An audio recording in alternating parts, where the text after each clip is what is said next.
On aurait dû avoir l'introduction de Marika, mais comme l'agenda a bougé, elle a pensé que c'était plutôt l'après-midi, elle a pris un autre engagement. Mais ça n'est pas grave, on a normalement le réseau des producteurs sénégalais, le réseau des producteurs maliens, et on a le collectif des acteurs et actrices, et on a ATAX, l'association des techniciens du cinéma et de l'audiovisuel. Donc, je vais faire honneur aux femmes pour parler, donner le micro à... Est-ce qu'on peut donner un autre micro à Joséphine?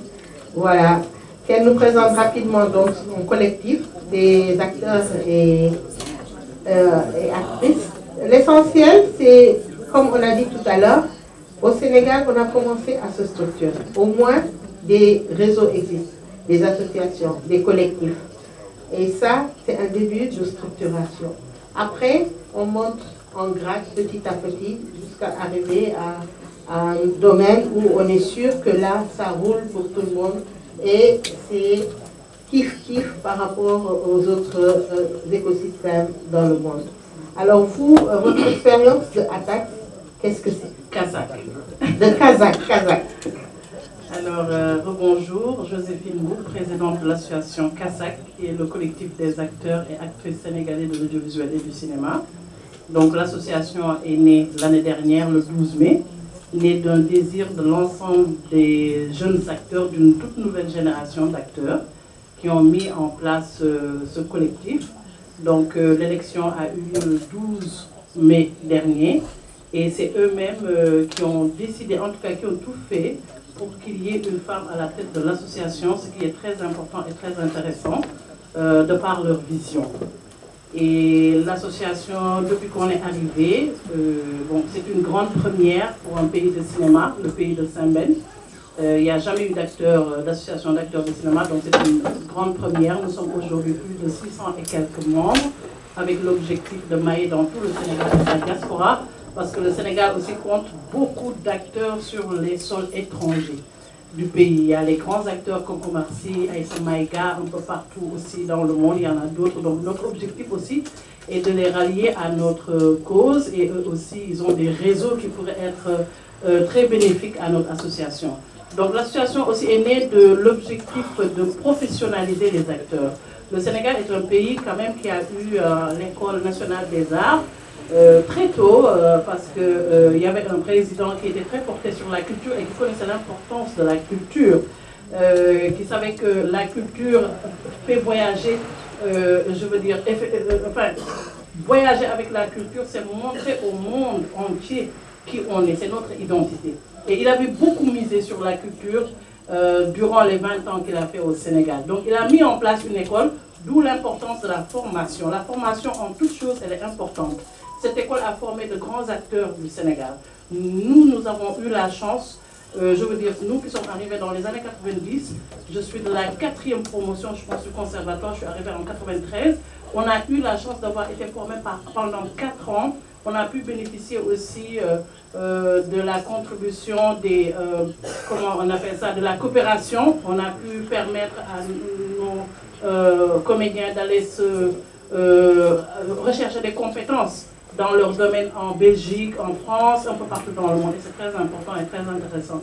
Et ce qui, d'ailleurs, je suis très contente aujourd'hui d'écouter ces personnes qui sont venues de Québec, parce qu'en ça, nous, l'association, nous voudrions aussi emprunter le pas de nos prédécesseurs en allant aussi voir comment travailler en étroite collaboration avec les coopérations pour permettre à nos acteurs d'aller rechercher des compétences ailleurs, de se faire former ailleurs. Aujourd'hui aussi, l'objectif de l'association, c'est aussi de militer pour l'obtention du statut de l'acteur. Je dis que l'association, en ce sens, est arrivée au bon moment, parce que nombre d'artistes ont tout fait pour arriver à cette loi sur le statut de l'acteur. Nous, nous sommes arrivés à la fin. Nous sommes là pour compléter. Et nous pensons qu'avec la synergie et la dynamique qui existe aujourd'hui, avec ce nouveau gouvernement, nous espérons beaucoup en eux parce qu'ils sont nouveaux. Je pense qu'ils sont habités par l'intention de bien faire. Et à nous, il n'y a pas mieux que nous pour leur apporter les problèmes auxquels nous sommes confrontés et qui sont des freins par rapport à notre évolution dans le secteur. Donc si, comme elle l'a dit ce matin, et que nous le connaissons très très bien nous aussi, l'importance à ce que ce gouvernement, comme ils ont signé le décret d'application portant sur la rémunération par rapport à la copie privée, qu'ils aillent maintenant poser un second acte qui réglerait tous nos problèmes, c'est-à-dire de signer le décret d'application portant sur le statut de l'acteur. Donc, l'association aussi a comme objectif, comme je l'ai dit tantôt ce matin, nous souffrons tous en tant qu'acteurs, nous faisons partie d'une chaîne de production où nous souffrons parce que nous sommes mal rémunérés. Nous travaillons pour des boîtes de production très souvent qui ne nous font pas signer des contrats. Nous travaillons très souvent aussi avec des boîtes de production qui nous font signer des contrats, mais à leur avantage. En cas de litige, on ne sait pas à qui s'adresser. Nous n'avons pas des agents d'acteurs qui savent s'occuper de notre carrière d'acteurs. Nous pouvons apparaître dans un film, dans deux, et puis après, il n'y a pas eu de suite. On finit par laisser tomber, et pourtant on était passionnés, on avait des talents pour ce métier, mais on a fini par abandonner parce que tout simplement, il n'y a personne qui s'occupe de nous. C'est vraiment le thème central, c'est ce structure-là, l'importance de la structuration pour croître et créer de l'emploi. Et comme elle l'a dit, moi je l'ai toujours pensé comme ça. En général, au Sénégal, quand quelqu'un échoue, il se dit artiste. Automatiquement, il a des bêtas, il s'habille, il fait genre, et il est artiste. Mais ça, l'État peut capitaliser ça. Parce que si tu prends tous ces jeunes, certains échouent, certains n'échouent pas, ils veulent juste être des artistes. Qu'on mette en place, l'État a mis en place dans tous les pays du monde des écoles pour former les médecins, les sages-femmes, les docteurs, les scientifiques. De cette même manière, on doit former les artistes. L'artiste, ce n'est pas seulement un don. L'art, c'est plusieurs arts. 7e art, 4e art, ça s'apprend.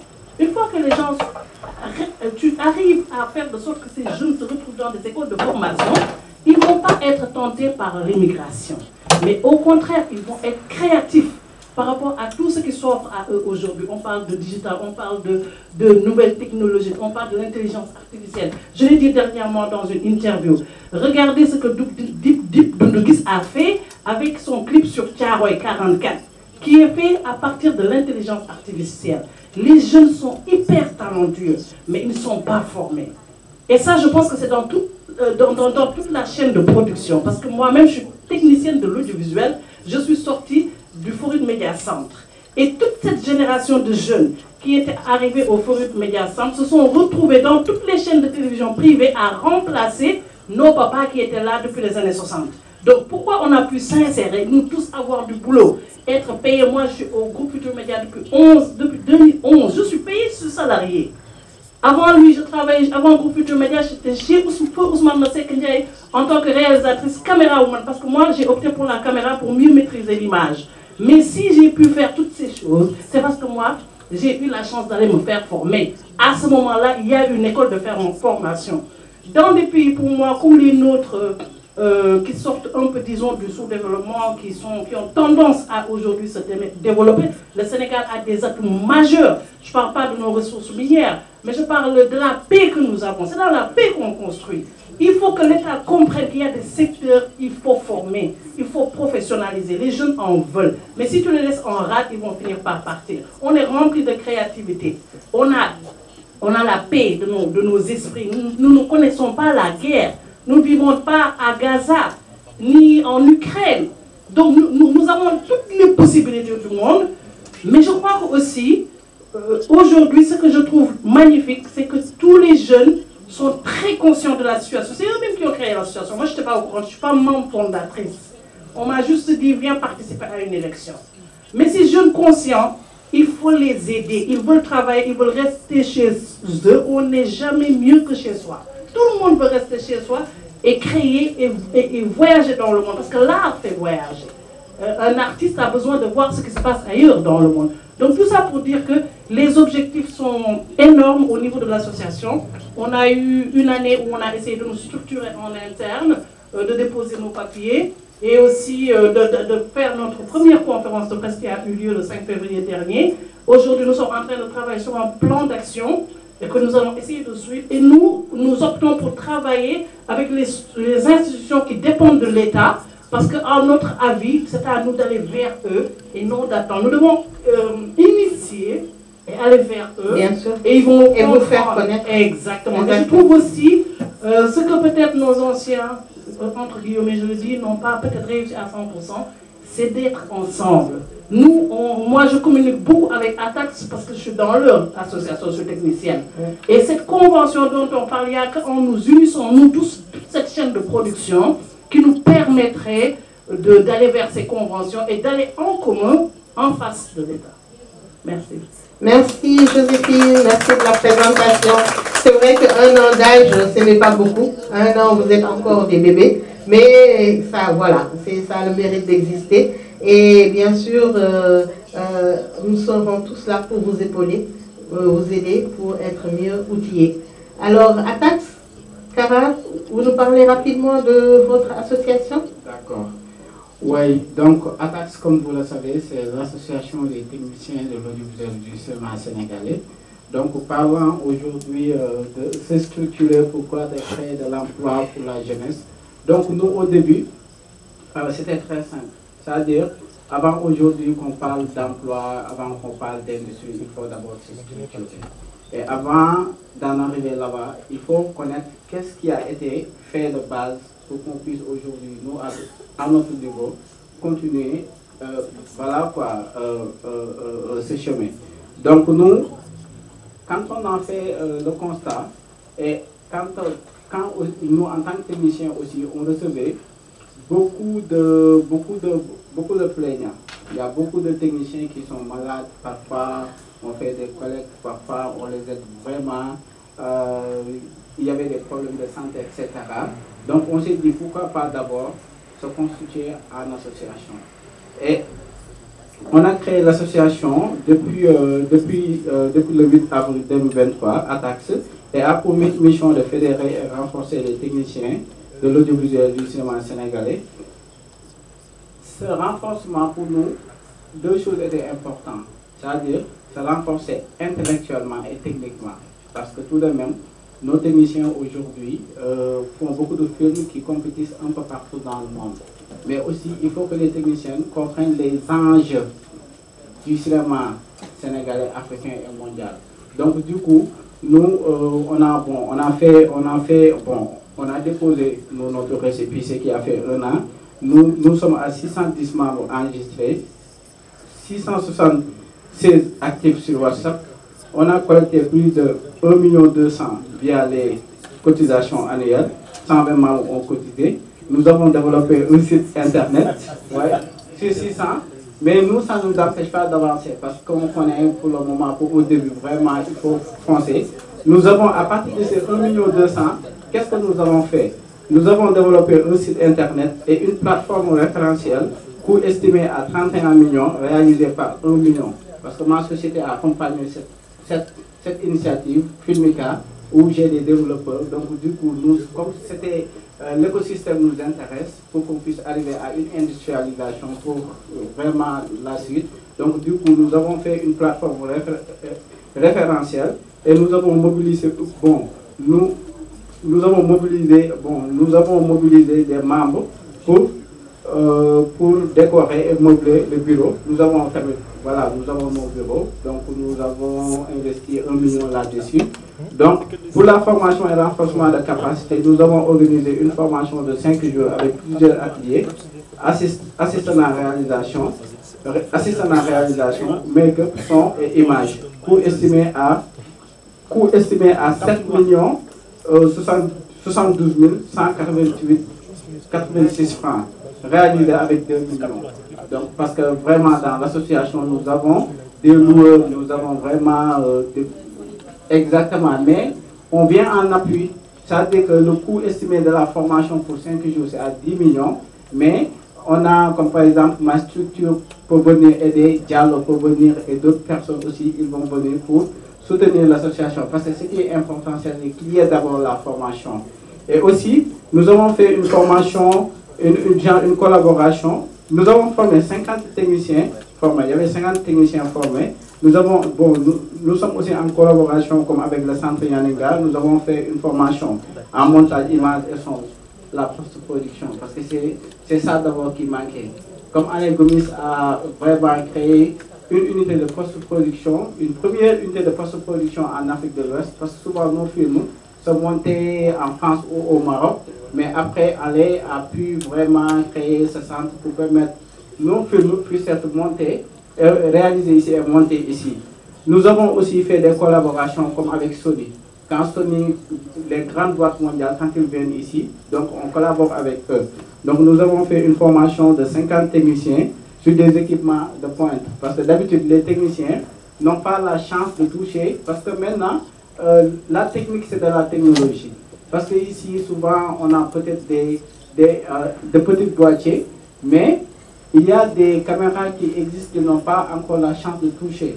Vous voyez, comme ce sont les Amanians qui ont la chance, mais donc nous avons fait venir des caméras qui n'existent pas encore en Afrique et on fait toucher ça à des jeunes techniciens pour qu'ils comprennent la technologie qui est derrière. Nous avons aussi accompagné FilmLab Africa avec British Council où nous les avons accompagnés sur la formation et le tournage. Et actuellement, ils ont fait récemment leur restitution avec 4 films. Donc, en termes de partenariat, nous sommes en partenariat avec la direction de la cinématographie, avec FOPICA, avec l'ambassade de la France. Événement majeur que nous avons aussi participé, nous avons fait Dakar Série, nous avons fait Saint-Louis Doc, Dakar Coupe, Festival de Cannes, Durban Film Festival, Red Sea Film Festival et entre autres. Contribution de Cannes en tant que... Donc, bon, vous étiez dans le pavillon sénégalais? Non, Festival de Cannes en tant que, par exemple, il y a des festivals où on part. L'année passée, j'ai été avec M. Khan au Red Sea. Moi, étant membre de l'association, donc on va sur le marché du film. Il y a vraiment, par exemple, des stands où vous pouvez voir des organisations ou des boîtes qui sont dans les VFX. C'est-à-dire, on noue des collaborations parce qu'ici au Sénégal, on a constaté que le VFX, ça manque. Il y a aussi des lourds, etc. Et on essaie de faire, voilà, des joint ventures. Nous avons aussi contribué, nous avons aussi participé à la discussion, comme tout à l'heure qu'on parlait, par rapport à la formation collective avec Respect. Nous avons fait vraiment des travaux dans ce sens. Raison pour laquelle, quand madame expliquer le chemin que le Canada a pris, donc nous étions vraiment réconfortés par rapport au travail qu'on est en train de faire. Nous avons aussi participé aux commissions audiovisuelles scientifiques dont Rohey Nian fait partie et représente tout le cinéma, l'audiovisuel. Donc c'est d'autres choses entre autres. Et soutien accompagnement des membres aussi. Nous avons inséré beaucoup de professionnels. Nous avons aussi aidé. Nous avons fait beaucoup de social parce qu'il y a aussi récemment même, nous avons un membre qui a vraiment un problème de cœur et qui doit être opéré à 3,5 millions. Tu vois, nous accompagnons beaucoup, vraiment. Et tout cela que vous voyez, nous étions juste sur un budget de 1,5 million. Mais ce sont les techniciens qui travaillent, qui mettent leur argent pour qu'on puisse aujourd'hui arriver à une bonne structuration. Donc, c'est ça. Merci Cara, c'est très intéressant. On va revenir après vers vous pour parler plus en profondeur de cette convention collective entre le RESPAC, c'est-à-dire le réseau des producteurs, et le réseau des techniciens pour voir cet embryon de convention collective, comment ça se passe et quelles sont les chartes. Oui, Joseph? Oui, tu peux lui poser une question.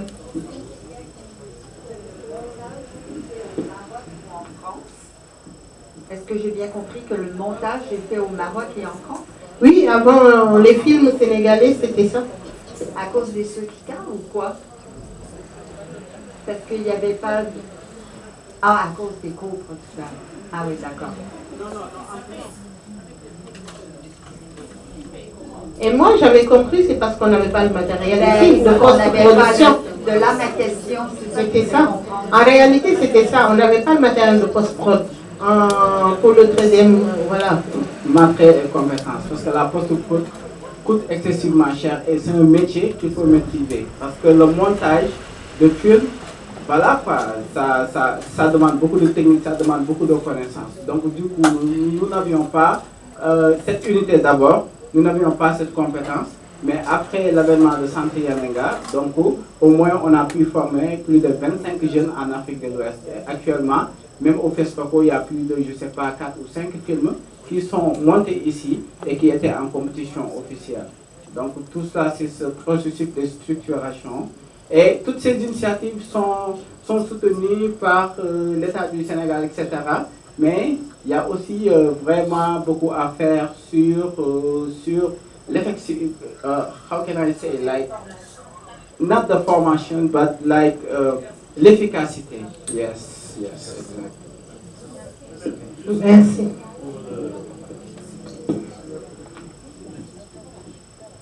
En tout cas, moi j'ai... Troisième micro. Est-ce qu'on a un troisième micro? Non, ok. En tout cas, moi j'ai vu une énorme amélioration de la qualité des émissions qui sont produites ici au Sénégal, surtout les téléséries.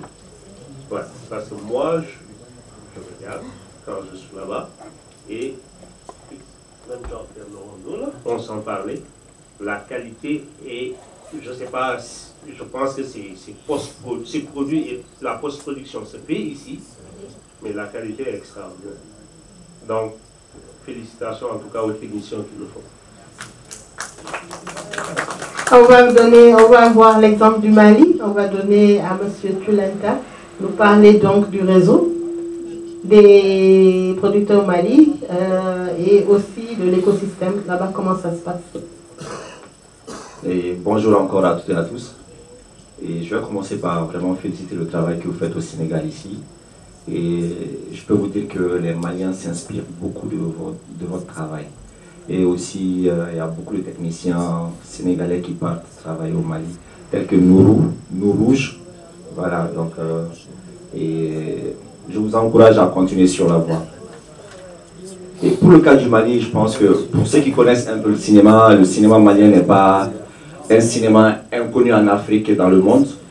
Et nous avons vraiment les pères fondateurs du cinéma qui, depuis les indépendances, ont mis la barre vraiment très très haute avec 3 étalons d'or du Yenengase qui est connu.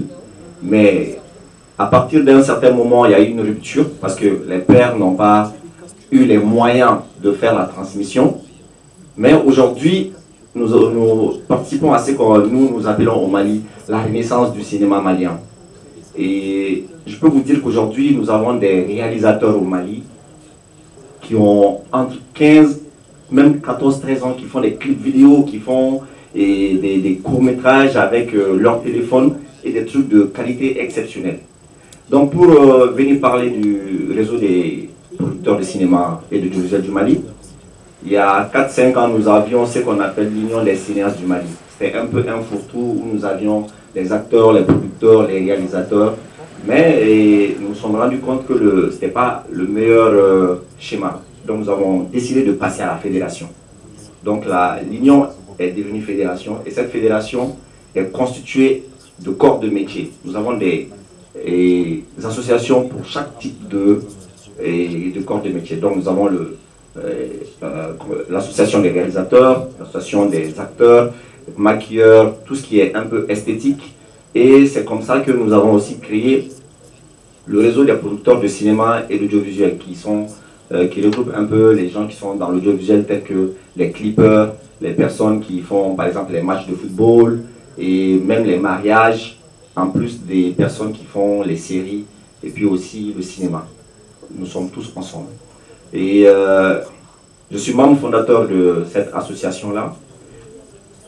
Et on l'a créée juste après la création de la fédération il y a 3 ans. Je suis aussi membre fondateur de la fédération du cinéma et de l'audiovisuel. Et juste après la création de la fédération, je suis allé voir les producteurs. Il faut que nous soyons ceux qui donnons l'exemple. Parce que les producteurs, c'est un peu la cheville ouvrière, c'est l'épine dorsale du cinéma d'un pays. Pour nous, nous devons donner l'exemple parce que la production elle est transversale. Parce que quand on parle de production, tu n'as pas une bonne production, tant que le côté scénario n'est pas bon, tant que les techniciens ne sont pas bons, la post-production n'est pas bonne. Et quand ça manque dans chacun de ces maillons-là, la production, elle va traîner. Donc l'association des producteurs de cinéma et audiovisuel du Mali, aujourd'hui, c'est 63 boîtes de production. Et chacun a sa boîte et elle envoie un représentant au niveau de l'association. Donc l'association travaille sur 3 à 4 axes. Notre premier axe, c'est le réseautage. Qu'est-ce qui se passe au Mali souvent? Et au niveau des aînés, il y avait un peu une question de clan. Il y avait 2 clans qui ne travaillaient pas ensemble. Donc nous, on s'est dit que ça, c'est la meilleure manière de tuer le cinéma. Et c'est ce qui s'est vraiment passé. Parce que ces 2 clans-là, s'ils avaient travaillé ensemble, ça aurait fait exploser le cinéma, même pas malien, mais africain. Donc, à l'intérieur du réseau, et je suis en train de me perdre là. Où est-ce que j'avais des... Voilà, donc nous nous sommes dit qu'il faut que nous soyons tous ensemble pour travailler. Qu'est-ce qui se passe? Quel est ton nom, s'il te plaît? Kara. Je vais souvent entendre parler de Kara, qui est très bon, il a du bon matériel, il a une bonne équipe, lui il va entendre parler de moi, je suis de mon côté aussi, je fais du bon travail. Mais le fait qu'on ne s'est jamais croisé, et je vais dire, Kara avec ses lunettes là, il me semble bizarre le gars là, quand je le vois là-bas. Tu vois, lui aussi, ce mec avec son chapeau tout le pont là-bas, là, c'est trop bizarre. Donc, nous avons créé les conditions pour qu'on se voit régulièrement, à travers des after-work que nous faisons mensuellement. Et à chaque after-work, il y a un thème que nous allons débattre. Donc, ce qui fait que chaque mois, tous les producteurs du cinéma et de l'audiovisuel vont se retrouver autour d'un verre, quelque chose qui n'est vraiment pas du tout super formel. Et nous discutons comment est-ce qu'on va développer ce côté-là, comment on va développer tel aspect. Et on s'est retrouvé à chaque fois, il y a des petits projets qui se créent entre nous, il y a les barrières qui se cassent. Et aujourd'hui, ça fait que les coproductions internes même au Mali, quelque chose qui ne se passait pas. Et même dernièrement, il y a eu un film qu'on a produit, il y avait plus de 11 producteurs sur le même film. Alors qu'avant, c'est quelque chose qui ne pouvait pas du tout être possible parce que la première barrière, c'est que les gens ne se connaissent pas. Donc le deuxième axe, c'est la formation. Au Mali, je suis le premier, nous sommes essentiellement autodidactes parce qu'il n'y a pas d'école de formation. Donc il y a eu quelques personnes comme moi qui ont eu la chance après de bénéficier de formations un peu partout dans le monde.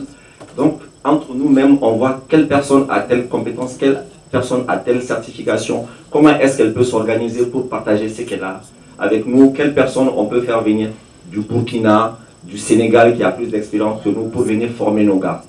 Donc, dans un premier temps, c'était déjà partager les connaissances que nous avons à disposition à notre niveau et après on a commencé à faire venir d'autres personnes. Donc le troisième volet, c'est un peu le plaidoyer côté structuration administrative. Parce qu'aujourd'hui, on n'a pas vraiment de loi de cinéma exactement qui est là. Et la plupart du temps, ce qui se passe, c'est que c'est des gens qui ne connaissent rien d'un secteur qui vont se mettre ensemble et décider, créer des lois qui cassent totalement le secteur. Voilà. Donc, petit à petit comme ça, à travers les afterworks, les petits plaidoyers, il nous arrive très souvent, par exemple, de faire venir la présidente du bureau malien des droits d'auteur dans un afterwork. On est là, dans un cadre totalement chill. Elle a enlevé sa casquette de celle qui défend ceci ou cela. Et elle vient, elle arrive vraiment à comprendre comment est-ce que ça fonctionne réellement. Parce que c'est de ça qu'il s'agit. Moi, quand je vois structuration, on se met à créer des associations par-ci, par-là. Moi, je me dis qu'il y a un travail beaucoup plus profond à faire avant. Le cinéma qu'on est en train de faire, pourquoi on le fait d'abord? Quand on parle de structuration, c'est créer une maison, créer quoi que ce soit. Mais il y a les fondations. On doit commencer par les fondations. Et tous les politiques qui sont là, les différentes structures pour gérer le cinéma ou ceci ou cela, c'est des gens qui ne connaissent rien du cinéma. Et après, ce cinéma, pourquoi est-ce qu'on est en train de le faire? C'est ça la première question qu'il faut se poser. Et tout doit découler de là. Parce que quand les Cheikh Oumar Sissoko, les Sembène Ousmane, ils ont amené le cinéma, ils l'ont amené pour un objectif bien défini et ça n'avait rien de commercial derrière. Boukari, je pensais que les aînés avaient assez expliqué pourquoi on faisait le cinéma? Non, les aînés, ils étaient là. Le cinéma était essentiellement politique pour véhiculer leur idéologie. Aujourd'hui, le cinéma, c'est du business. Il faut créer, générer du revenu. Et nous, on a eu un gros problème au Mali entre les aînés et nous par rapport à ça. Parce qu'eux, ils disaient, le cinéma, c'est de l'art. On ne cherche pas de l'argent avec le cinéma. Est-ce que vous vous rendez un peu compte? Et il y a eu une jeune dame même au Mali qui a soutenu que le cinéma, c'est du business. Elle a eu de gros problèmes au Mali parce qu'elle a dit que le cinéma, c'est du business. Vous voyez un peu le problème? Donc, il faut qu'on sache où est-ce qu'on va et que tout le monde sache, voilà pourquoi on est en train de faire ce cinéma-là. Et pour finir, j'ai eu un problème comme ça avec un ministre de l'économie au Mali. Et il y a eu un moment au Mali, sous IDK, il y a eu un vide gouvernemental pendant près de 2 mois, on n'avait pas de gouvernement. J'ai croisé le ministre de l'économie qui était aussi le premier ministre. J'ai dit, monsieur le ministre, est-ce que vous avez reçu mon CV? Il a dit, quel CV? J'ai dit, ben, le CV pour le ministère de la photographie et du cinéma. Il a rigolé pendant 1 minute et il m'a dit, on n'a pas encore le temps pour les loisirs. Un ministre de l'économie qui dit ça, ça veut dire qu'il ne sait pas ce que le cinéma peut apporter. Et donc, il y a un travail à faire. Il faut que nos politiques, nous arrivions à les amener, à leur faire comprendre c'est quoi le cinéma, parce qu'ils ne savent pas. D'ailleurs, au Mali, quand tu fais ton film, le Malien lambda, quand il va voir ton film, il va dire, oh, tu as fait un beau théâtre.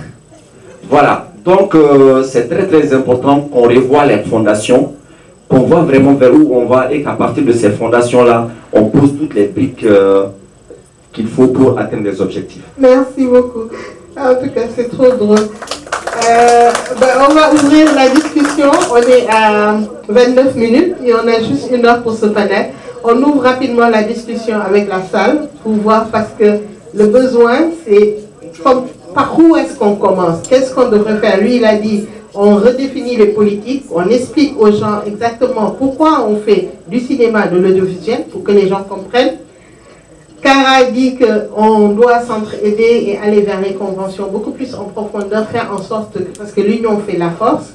Et Madame Joséphine nous dit que de toute façon, c'est à nous, les acteurs, de poser les jalons et de faire en sorte, bien sûr, que les gens comprennent que nos métiers ne sont pas des métiers de personnes qui auraient raté leur scolarité ou quelque chose comme ça, mais que c'est des vraies filières de business et de génération de revenus, donc des vraies filières économiques qui peuvent conduire au développement de nos territoires. Et ce qui est important, c'est de retourner aux chiffres de l'UNESCO, des chiffres de 2024, donc ce sont des chiffres très récents, qui parlent de plus de 900 milliards de dollars qui qu'auraient généré les contenus audiovisuels et voilà, les contenus cinématographique dans le monde.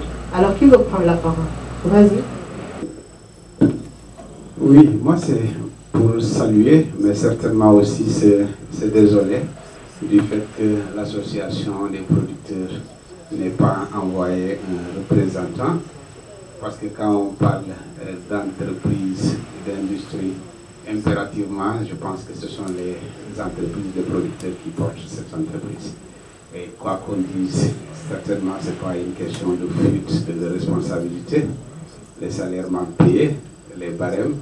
Moi, je pense que c'est des questions qu'il faudrait que les Sénégalais acceptent, voilà, sur lesquelles discuter, échanger. Tant qu'on veut construire une industrie, impérativement, il faudrait valoriser toute la chaîne de valeur. Voilà. Les producteurs vont chercher de l'argent, mais il faut l'investir pour qu'on puisse au finish avoir le film souhaité. Ce n'est pas souvent le cas. Il devrait être là. Je suis vraiment désolé. Il fallait le dire. Le reste de la distribution, je pense qu'aussi s'il y a des modèles qu'il faudrait nous partager, c'est ce maillon faible de ce que nous avons ici au Sénégal. Nous n'avons pas acheté de salle de cinéma, il faut le dire. Je pense qu'aussi c'est bien de faire des diagnostics pour que nos partenaires du Québec aient une idée de ce que nous avons. Et certainement ailleurs chez eux, là où il n'y a pas de salle de cinéma, comment ils font pour rentabiliser un peu tout ce qui est production cinématographique. Mais ici, à part les festivals et quelques plateformes, et puis je pense quelques salles de cinéma, c'est les Dakarois qui regardent les films qui sont produits au Sénégal. Sinon, c'est de petites initiatives comme Mobiciné qui vont dans quelques localités. On est très connus à l'extérieur du pays. n'est pas très connu au Sénégal, côté production. Si vous demandez aux Sénégalais qui ont vu nos étalons d'or, allez-y, voilà, il y a quelqu'un. Moi, je sais même pas ce que c'est. Voilà, merci. Et c'est un réalisateur qui le dit. Moi, je pense qu'il y a un travail à faire. Et Célican, c'est le lieu de vous remercier encore. Vous nous permettrez certainement, après cette activité, que nous puissions voir avec nos autorités comment nous déplacer. Aller voir du côté du Québec sérieusement. Voilà, c'est un bon modèle. On aime bien les Français, on aime bien les gens d'à côté. On peut aller voir ailleurs aussi. Merci.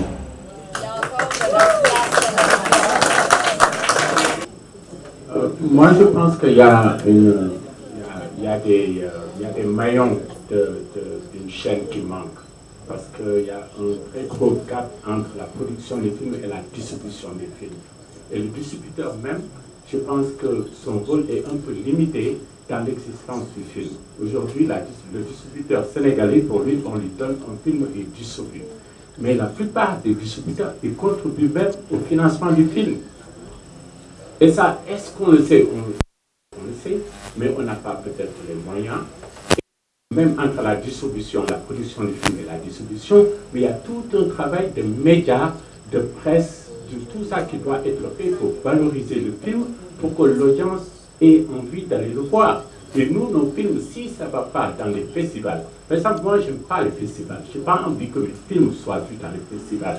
Je veux que ce soit vu dans les personnes pour lesquelles je les ai faits. Qui veut dire, je paye l'audience, parce que moi, je fais la plupart du temps, c'est des films historiques. Qu'est-ce que je vais faire dans les festivals? Je vais être dans les écoles, je vais être dans les salles, pour répandre ma culture, pour répandre beaucoup de choses, mais pas dans les festivals qui m'amèneront absolument rien du tout. Par exemple, la plupart des films que j'ai entendus dans les festivals, moi, j'en ai jamais vu. Je connais, allez, nous aujourd'hui, les films qui sont connus au Sénégal, il n'y a pas un film qui sort du festival. Aujourd'hui, le film Alain Gomis, que je fais bien en tant que réalisateur, je ne connais pas un de ces films. Pourtant, je connais Maîtresse de nos maris. Ça, je le connais beaucoup plus parce que nous, c'est ce qu'on regarde. Oui, mais le problème, c'est ce qu'on disait, c'est que nos films ne sont pas assez vus chez nous. Mais normalement, on aurait dû voir les films d'Alain Gomis parce que c'est des films qui ont porté le nom du Sénégal. Voilà. On n'a pas les moyens de les voir. Voilà, c'est ça le problème. C'est exactement ça. C'est ce que je dis que ça manque. Et aujourd'hui, tous les films qu'on voit, et les films qu'on devrait financer, c'est ce qui doit aller dans les circuits qu'on maîtrise, qui veut dire les circuits de la télé. Moi, je pense que les films qui ont reçu les Yamenga et tout ça, ils doivent passer à la télé. Bien moi, sûr. je ne les connais pas. Bien. Ben, on a un directeur de télé, Anomou, il a fui. Exactement. Mais sinon, il y en a un autre qui est là, ils nous diront pourquoi les films ne sont pas vus. Mais moi-même, je pourrais vous le dire, parce que je suis dedans depuis tellement longtemps. Allez, ok. Moi, je voulais intervenir un petit peu pour surtout partager un certain nombre d'informations pour nos jeunes, mais aussi pour nos amis qui viennent du Canada. Je pense qu'il y a des repères historiques qui me semblent être absolument nécessaires à comprendre et qui ont façonné un peu cet écosystème de l'audiovisuel et du cinéma sénégalais. Dans les années 80, il y a eu ce qu'on appelle les politiques d'ajustement structurel, avec les institutions financières internationales, la Banque mondiale et l'FMI, qui ont dicté qu'il fallait systématiquement, tu vois, tout ce parc d'infrastructures qui existe, les salles de cinéma, tu vois, tout ce qu'on a investi dans le secteur de la culture en général, que c'était contre-productif, c'était pas la peine de développer cela, il fallait tout juste privatiser tout ça. Et on est passé de pratiquement plus de 400 salles au Sénégal ou en Algérie ou ailleurs, à vraiment presque à une dizaine de salles à l'échelle nationale. Donc du coup, il n'y avait plus cette possibilité pour nos œuvres de circuler auprès du grand public. Et c'est pourquoi vous entendez des films comme Alain Gomis qui ont connu un succès sur l'international, mais qui ne sont pas vus par les Sénégalais. Vous voyez? Donc pendant une bonne dizaine d'années, le cinéma a complètement passé d'un cinéma rayonnant, parce qu'au moment où ce que les Sénégalais ne comprennent pas, au moment où comment on appelle ça encore, on détruisait la CIDEC, mais c'était une entreprise performante, qui a fait des bénéfices, qui a eu des excédents, etc. etc. Ce n'est que vers les années 90, à la faveur de la révolution numérique, l'accès justement à tous ces petits outils, les PDX 100, les PD 150, les PD 170 et tout ça, c'est arrivé à Dakar. Donc nous avons mis en place l'atelier du Média Centre Dakar, d'où est sortie Joséphine, et nous nous sommes mis à former des jeunes. Voilà, avec les moyens du bord, avec l'appui des Norvégiens, du gouvernement norvégien, nous avons formé pratiquement chaque année 12 jeunes, 6 filles et 6 garçons. C'est en ce moment qu'on a donné cette confiance à ces jeunes filles de Dakar qu'elles pouvaient faire caméra woman, tu vois, monteuse, etc., etc. Et pendant une bonne dizaine d'années, justement, nous avons reçu même la visite de Seydou avec son équipe de Montréal. Ils sont passés à plusieurs reprises au Média Centre Dakar parce que nous avons réussi à participer au renouvellement du personnel technique à Dakar. Les chaînes de télévision avaient un personnel vieillissant. Nous formions chaque année des jeunes et chaque fois que moi j'écrivais les lettres de stage adressées au directeur, et tout de suite après on les prenait tous parce que nous avions une approche plus ou moins polyvalente. Vous faites image, vous faites son, vous faites montage, vous faites réalisation, vous faites scénario, vous faites tout ça en même temps. Même si la plupart font des documentaires, mais tout de suite on a senti qu'il y avait des prémices de jeunes créateurs qui avaient réussi à dompter l'outil du numérique. Pendant ce temps, tous nos aînés du cinéma nous parlaient de « Ah non, c'est des informaticiens, ils sont très, très forts en informatique. » Comme si on ne pouvait pas raconter une histoire avec le numérique. Voyez-vous, ça c'est très déterminant dans l'écosystème, c'est-à-dire dans le rappel historique, un peu par rapport à... Ensuite, à partir des années 2000, tu vois, il y a Nollywood, il y a pas mal de la possibilité du streaming, l'arrivée des investisseurs étrangers, Canal+, tu vois, Netflix, etc., Star Times, etc., qui sont arrivés en masse pour investir en Afrique et puis essayer de booster cette production-là. Aujourd'hui, on en est vraiment à une situation assez intéressante du point de vue de l'essor économique du secteur de la production. Ce qui est intéressant, c'est que moyennant, bon an, mal an aussi, certains techniciens ont réussi à aller se former à Marrakech, à Les Havres. Il y en a d'autres qui sont partis à Fisk School, à New York, comme Mamadou Dia. C'est moi-même qui a pris la main de Mamadou, je l'ai amené chez Dia, j'ai dit il a besoin de 12 millions pour se former. Vous le formez, au bout de 2 ans, je vous assure qu'il sera là à Dakar comme une personne ressource du secteur du cinéma. C'est comme ça que je lui ai dit dans son bureau, une Diaz. Aujourd'hui, c'est lui qui fait la fierté du Sénégal. Demba, récemment à Ouaga, c'était la vedette. Il a fait 2 films, Nafi, Bamoum Nafi et Demba. Voilà. Parfait, voilà. Ouais. Donc, les initiatives privées ont été au forefront du développement de ce secteur et particulièrement du secteur de la production. Maintenant, et ça, en fait, Modibo, tout est parti d'initiatives privées. Exactement. C'est comme le chien qui se mord la queue. Voilà, c'est ça. Maintenant, on a besoin de créer vraiment un cadre de régulation, un cadre réglementaire, fiscal, incitatif pour le développement endogène d'une cinématographie nationale. Parce que jusque-là, on est victime de la macrocéphalie au niveau de Dakar. Hein. Nous sommes un pays avec une grosse tête et le corps est rachitique. Les territoires aujourd'hui doivent jouer un rôle absolument prépondérant dans le développement d'une production locale, de haut niveau. Ça veut dire quoi? Ça veut dire que les entreprises, on doit les aider à l'échelle des territoires. Il y a un nouveau référentiel qui s'appelle Sénégal 2050, avec ce nouveau pouvoir, et ils ont constitué le Sénégal en 8 pôles territoriaux. Mais maintenant, il faut qu'on fasse en sorte que, à la fois pour les questions de financement, pour les questions de renforcement des capacités des entreprises de production, pour les questions de la compétitivité entre les territoires, pour la question aussi de la participation dans le financement des territoires, parce qu'il y a des aspects qui participent de la décentralisation, et les territoires ont des sous. J'en donne pour preuve que Dakar participe à hauteur de 1 ou 2 milliards sur le financement de la création à Dakar. Voyez-vous, il faut trouver. Voilà. Donc, ça aussi, il faut le dire. Oui. C'est-à-dire que dans les collectivités locales, parfois, on a des maires, une équipe voilà, qui est très pragmatique et avant-gardiste. Voilà. Et après, la politique vient nous rejoindre et Voilà. on a d'autres qui sont là. Exactement. Qui regardent faire. Exactement. Exact. Donc moi, je suis pour la promotion de ces territoires. Parce que nous avons des territoires attractifs. J'attire l'attention de certains producteurs, productrices qui sont là, nos amis canadiens. Nous avons des territoires attractifs. Nous avons les îles du Saloum. Nous avons des plages extraordinaires. Modibo, oui. justement, Marodi a produit récemment une série qui s'appelle Graines de pouvoir. Voilà. Et je reconnais monsieur là-bas, voilà, avec ses lunettes, qui a été la vedette de cette série. Oui. Et il fallait voir. Il fallait voir. C'était mais formidable. Il fallait voir comment ils ont exploité ces images de territoire. Justement. Moi, ils sont allés filmer dans le Saloum, dans les champs, dans les... Mais j'ai tellement aimé cette série.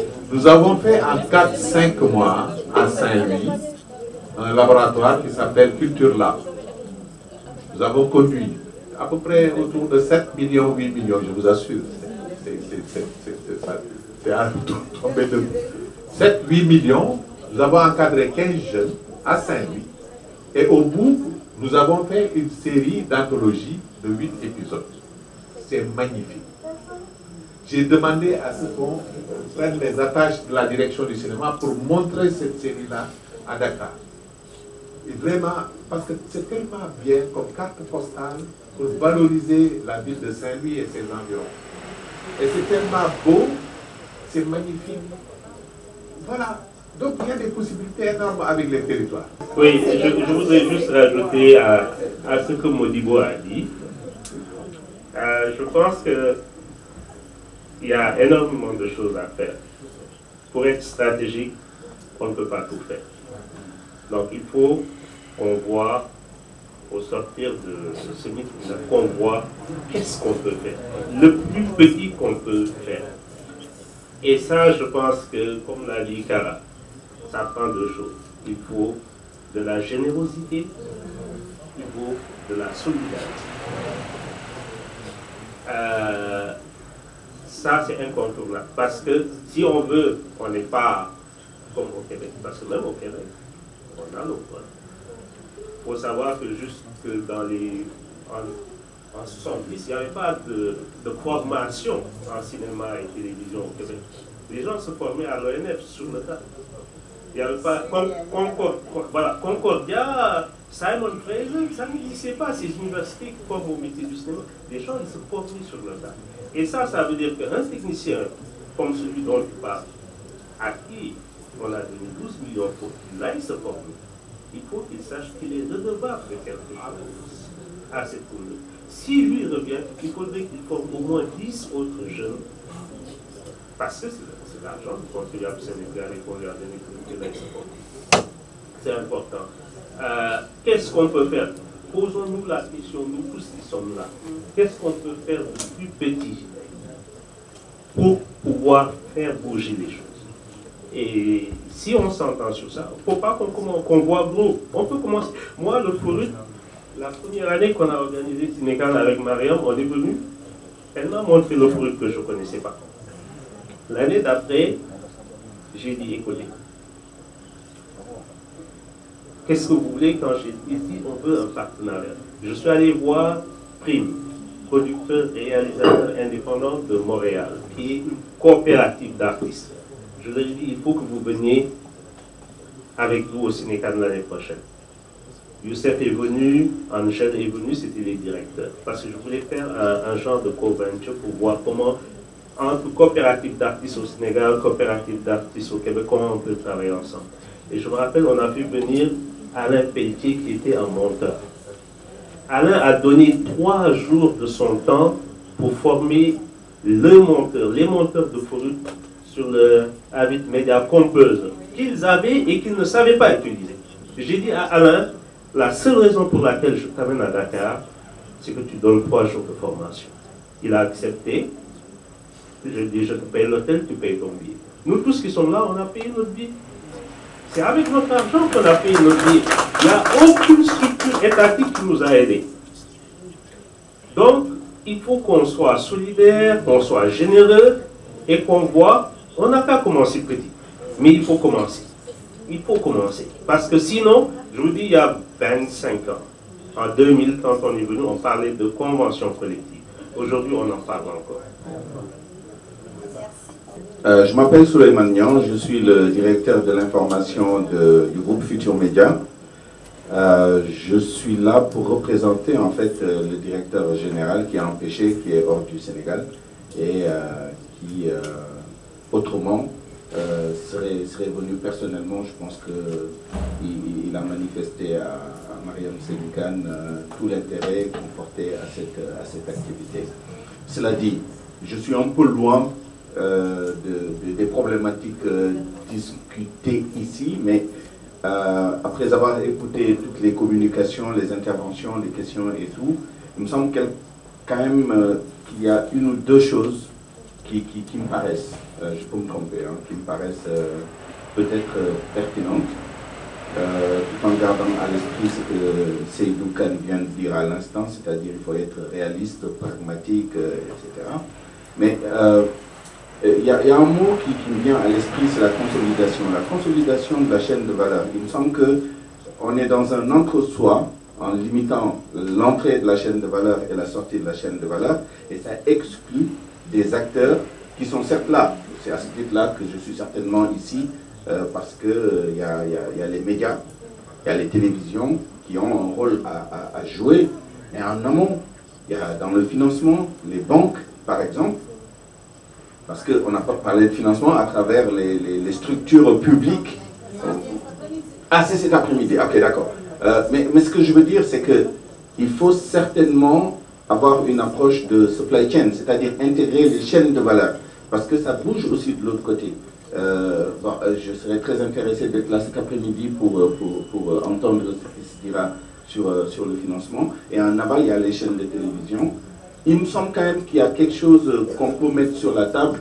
Est-ce qu'on génère suffisamment de connaissances sur les problématiques dont on discute? C'est-à-dire, est-ce qu'à un certain niveau, il y a quand même des études, des baselines qui sont réalisées pour identifier, faire l'inventaire de tous les acteurs, de toutes les associations, essayer de couvrir toutes les problématiques, y compris les problématiques émergentes.